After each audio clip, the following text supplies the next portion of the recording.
Hello music makers, welcome back. On last week's live stream, one of my viewers commented, have you noticed there's a lot more tracks coming out recently in major keys? To which I replied, no. The vast majority I'm hearing are still in minor. And then it dawned on me, most people can't hear the key of a track like I do. They've been looking at the Beatport charts. Oh dear, oh dear. What's wrong with the keys in the Beatport charts, you ask? Well, put it this way, it's worth its own video. Let's go. Now, first of all, just know that this is not only a Beatport problem. If you're relying on something like Rekordbox or Mixed in Key for key detection, those have this problem too. So, what is the problem? Well, I have just gone through every track in the Beatport Top 100 and worked out their keys. Yes, every single one. Now, my ears are trained to a standard called perfect relative pitch. Sounds a bit pretentious, I know, but all you need to know is that that lets me detect keys within a matter of seconds with about 99.99% accuracy. So this didn't take too long. And here are the results. Apologies for blinding you. Google Sheets doesn't have a dark mode for some reason. The first two columns are the position in the chart and the name. But what we want to know is columns 3 and 4, the green and the pink. Green is Beatport's reported key, and the pink is the actual key. I don't know how bad the video compression is going to be on this, so to save us time reading, I put a red square where it got it wrong. And I put a purple square where it got it wrong, but in certain circumstances that might be okay, depending on what track you're mixing it with. So, as you can see, as it turns out, it's got it wrong quite a lot. 48 out of 100, in fact. That's pretty bad, even by Beatport standards. This isn't the only time I performed this test. If you're wondering, the best it's ever done is 25 wrong out of 100, so 75% accurate. Either way, that posits the question, why is it so bad?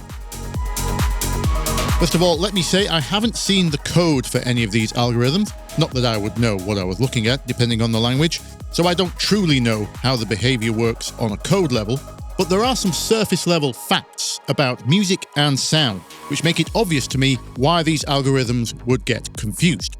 Here's one of the most obvious reasons: scales. Now, when we talk about the key of a track, we're actually describing two things. When we say something like E minor, there's actually two pieces of information there. E is the root key, that's like the starting position or the center position, if you will. And then the bit after that, minor, that is the scale. So the key is telling us the scale and what note it's based upon. Now, if you've used any kind of modern music software or hardware, you're likely to come across many options for scales, like these. Now, don't worry, I'm not going to try and teach you the scales.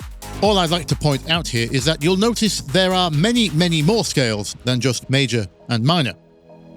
Now, to the music nerds, I know you're already typing in the comments that those things are called modes, not scales. Let it be known, I am a music nerd too. I know the difference, but they are functionally identical. It's just a selection of notes to write a track in. There's a reason they're all put in the same lists. And in fact, to support my point further, as you're about to find out, major is not even the second most common one used. So here is one of the fundamental flaws of these key detection algorithms. They could only detect major and minor, but there are lots of tracks being made in other scales. For example, the second most common scale used was Phrygian. If you haven't seen it, my most popular video is called Why Your Tech House Doesn't Sound Like Maupie and West End, and the Phrygian scale is the reason why. You should go watch it, it's quite good. Anyway, so what's happening with these algorithms is when the track doesn't fall neatly into major or minor, it freaks out. And guess what happens when it freaks out? It defaults to reporting major. Oh dear. Now, some of you might be saying, what's the big deal? To the uninitiated, you might be thinking, well, surely it doesn't matter if I mix together a track in E major and E minor. They're both in E. That's the bit that matters, isn't it? Unfortunately, not the case. Music doesn't work like that. Mixing scales sounds horrible a lot of the time. For example, E major uses the same notes as D flat minor. So if you do care about mixing in key, mixing E minor and E major together would be the same as mixing E minor into D flat minor. And as some might say in the UK, that mix is going to sound rough as toast. So back to these results. Now, defaulting to major would have made sense if this was the 1980s and before. especially pop music and classical. Major was certainly a lot more common back then. Now though, especially in dance music, not so much. So the big question, how many tracks did it report as major versus how many tracks were actually major? Out of 100 tracks, it reported 36 as being major. And how many were actually major?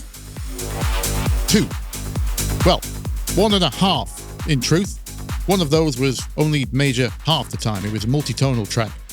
But you get my point, right? I wasn't joking when I said major is very uncommon in dance music. Let's have a look at the rest, shall we? So out of 100, 71 were minor, 15 were Phrygian, 5 were Dorian, 5 were harmonic minor, 1 was truly major. For those interested, that was Stay by Fisher. And the remainders were a mix of other things, or multi-tonal. So as you can see, major was the 5th most common, only 1 or 2 out of 100. So in other words, here's one way we could look at it. If Beatport reports the track as being major, then statistically, it's over 94% likely to be wrong. So if you see this, red flag.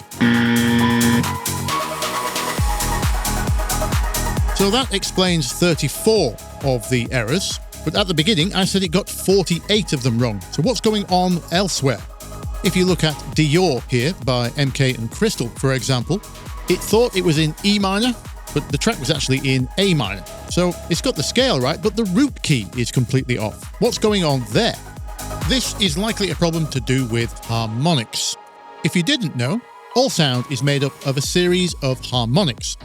There's this one at the bottom we call the fundamental. That's kind of the main pitch that we hear. And then the rest. Upper harmonics, also known as partials. These are the ones that give the sound its distinct character. Here's a great example from the website Mathemagical Music, showing different sounds and how their harmonic series looks. As it turns out, the physics of sound are quite reliable. Lots of different sounds display the same harmonic series, just in different amounts. The only difference between, say, a human voice and a synth playing a saw wave would be the ratio of these harmonics and how they behave over time, of course. But the actual pitches, the frequencies of them are the same, up to a certain point, where obviously duller sounds have less higher harmonics and brighter sounds have more. But the pattern is the same. So why the science lesson? Well, if you notice this harmonic here, the third one, that's obviously common to all sound, but it's also one of the strongest in most sounds.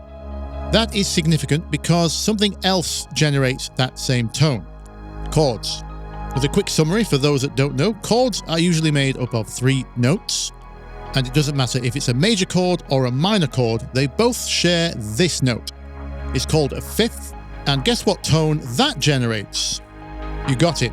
It's the same as that third harmonic.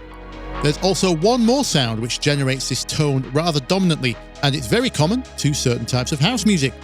It's organ bass. I've made a video on that too, by the way. Guess what the bass line of Dior is using? Exactly. So, the track is in A minor. Look at what the 5th tone of A is. It's E. So I'm presuming what's happening in these cases is there's a lot more overlapping tones at the E note than there is at the A note. So the key detection algorithm locks onto that as the main root. And in terms of the scales, there's only one note difference between A minor and E minor. That's F. So if it just so happens that Dior doesn't use the note F anywhere in the track, or for some reason that tone is particularly weak, the algorithm is going to think E minor instead of A. But that's not the case. I can hear it's definitely rooted in A, and the third chord is actually F. So I don't know why it's missed that, but there we go. Okie dokie. So there we go. No, there are not more tracks being released in a major key. And now you know why. As always, I hope you learned something. If you did, please consider returning the favor with a like, sub, or sharing it with a friend. Or there's a link in the description to buy me a coffee. Thanks for watching, and until next week, I will see you in the comments. Bye-bye.